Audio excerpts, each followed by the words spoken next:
მოგესალმებით, თქვენ უყურებთ რეგიონის დღის მთავარ ამბებს. დღეს ახალციხის ახალი მოწვევის საკრებულოს პირველი სხდომა გაიმართა, სადაც აირჩიეს საკრებულოს თავმჯდომარე მოადგილეები, კომისიის თავმჯდომარეები, ჩამოყალიბდა 2 ფრაქცია. რა საკითხები განიხილეს, ყველაზე მნიშვნელოვანს გთავაზობთ გამოშვებაში.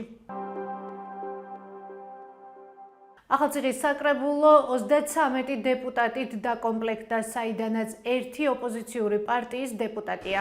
ჯუმბერ ინასარიძე საკრებულოში ლელო ძლიერი საქართველოს სახელით არის წარმოდგენილი. სხდომაზე ინასარიძემ ადგილობრივ დონეზე კორუფციის შემსწავლელი საგამოძიებო ჯგუფის შექმნის შესახებ ინიციატივა წარადგინა, თუმცა ქართული ოცნების დეპუტატების ნაწილი არ დაეთანხმა. ნაწილმა კი თქვა, რომ ინიციატივას შემდეგ სხდომაზე განეხილათ, რადგან საკითხი დღის წესრიგით გათვალისწინებული არ იყო. გთავაზობთ ვიდეოს სრულად. ეს თქვენსკენ ვიქნები ქართულ ოცნებისკენ, როგორც მოგეხსენებათ, ცენტრალურმა ხელისუფლებამ ბრძოლა გამოუცხადა კორუფციას და დიდი ფაქტებიც დადო ამ კორუფციის შესახებ. მე მინდა გთხოვოთ, რომ საქართველოს ადგილობრივი თვითმმართველობის შესახებ ორგანული კანონის 29 მუხლის თანახმად, უпростоრად 29 მუხლის პირველი ნაწილის თანახმად, ჩვენ შევქმნათ აქ სამუშაო ჯგუფი, რომელიც გამოიძიებს კორუფციის ფაქტებს დავუშვათ 21-დან 25 წლამდე და ამით ხარი დაუჭიროთ ცენტრალურ ხელისუფლებას.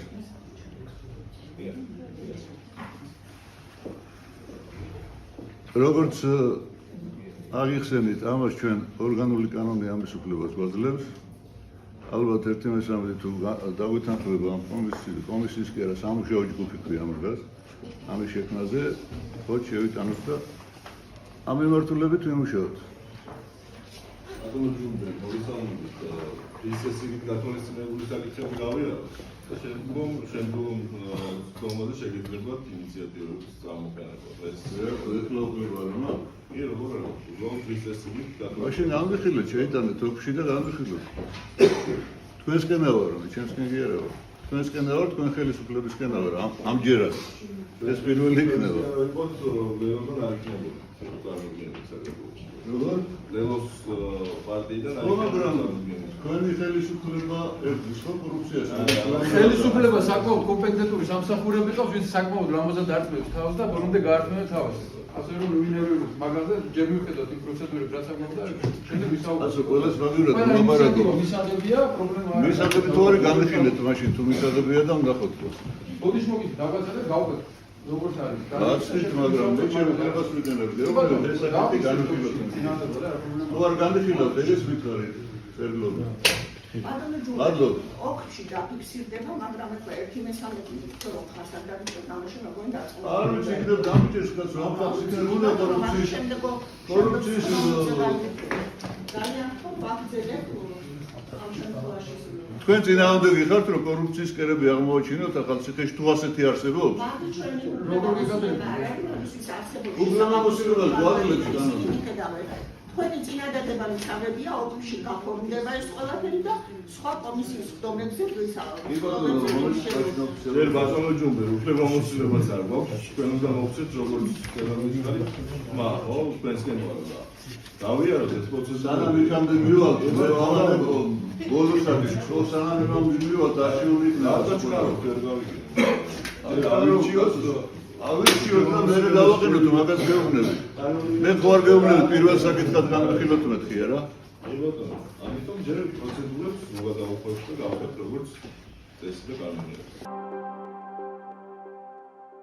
დღესვე ქართული ოცნების დეპუტატებმა ახალციხის საკრებულოს თავმჯდომარედ საბა კბილაშვილი აირჩიეს. კენჭისყრაში მონაწილეობა არ მიუღია ერთადერთ ოპოზიციონერ დეპუტატ ჯუმბერ ინასარიძეს.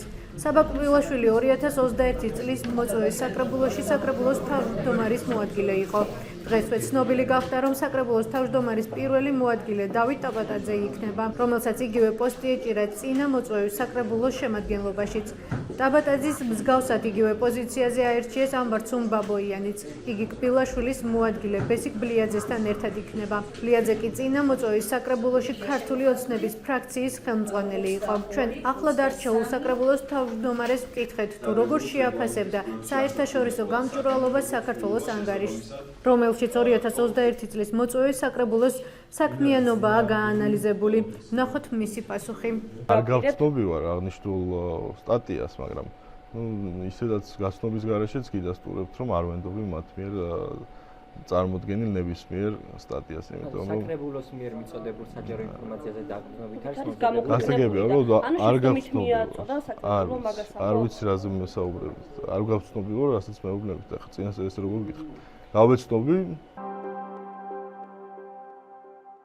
საკრებულოს ხდომაზე დეპუტატებმა კომისიების თავმჯდომარეები აირჩიეს. ესენი არიან: ახალციხის მუნიციპალიტეტის საკრებულოს საფინანსო საბიუჯეტო კომისიის თავმჯდომარე კარლენ მანასიანი, მუნიციპალური ქონების მართვის, ბუნებრივი რესურსებისა და აგრარულ საკითხებში კომისიის თავმჯდომარე ზოია ბალიაშვილი, სოციალურ საკითხთა კულტურის, განათლების, სპორტისა და ახალგაზრდულ საქმიანობათა კომისიის თავმჯდომარე მალვინა ბურძენიძე, სივრცითი ტერიტორიული დაგეგმარების და ინფრასტრუქტურის კომისიის თავმჯდომარე იქნება კახაბერ გელაშვილი, სამანდატო საპროცედურო იურიდიულთა საკითხთა და ეთიკის კომისიის თავმჯდომარე ლევან ჭედლიშვილი.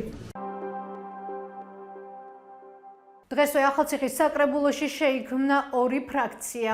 ესენია 29 დეპუტატისგან დაკომპლექტებული ქართული ოცნება და ხალხის ძალა, რომელშიც 3 დეპუტატია გაწევრიანებული. დღესვე საკრებულოს ხდომას ესწრებოდა ახალციხის მერი ვარლამ ციკლაური, რომელმაც ქართული ოცნების ანტიევროპულ რიტორიკასთან დაკავშირებულ შეკითხვებს თავი აარიდა და განაცხადა, რომ მხოლოდ მუნიციპალიტეტის შესახებ დასმულ შეკითხვებს უპასუხებდა. მე ვხედავ მხოლოდ ერთს, რომ ჩვენი ქვეყანა მიდის წინ და წინ. ყველა მიმართულებით არის წინ და ასე ვაპირებთ, რომ ძალიან დიდხანს გავაგრძელოთ წინსვლა იმისათვის, რომ საქართველოს ინტერესები იყოს დაცული. აქვე გეტყვით მაგასთან კავშირებით ირაკლი ზარქომ განაცხადა გუშინ, რომ არ გამორიცხავენ, რომ კონსტიტუციაში ევროკავშირის და ნატოს შესახებ გაწევრიანების შესახებ ეს მუხლი გადაიხედოს. კი გვაქვს რა თქმა უნდა, მაგრამ ესეც მაინტერესებს. შეიძლება ჩვენს მუნიციპალიტეტზე ზარქვას განცხადებასთან დაკავშირებით რა სიტყვით პირველ რიგში? მუნიციპალიტეტთან დაკავშირებით ნებისმიერ შეკითხვაზე მზად ვარ რომ უპასუხო. ადგილობრივ არჩევნებში ვარლამ ციკლაური ერთადერთი კანდიდატი იყო. არც ერთ სხვა პარტიას, რომელიც არჩევნებში იღებდა მონაწილეობას, მერობის კანდიდატი წარდგენილი არ ყავდა. ამასთან დაკავშირებით ციკლაურმა განაცხადა, რომ ციტატა კარგად გაიაზრეს სხვა პარტიებმა, რომ ვერ შეძლეს მხოლოდა კონკურენტი. 17,000 ადამიანი მოვიდა არჩევნებზე, მიუხედავად იმისა, რომ ვიყავი ერთადერთი კანდიდატი.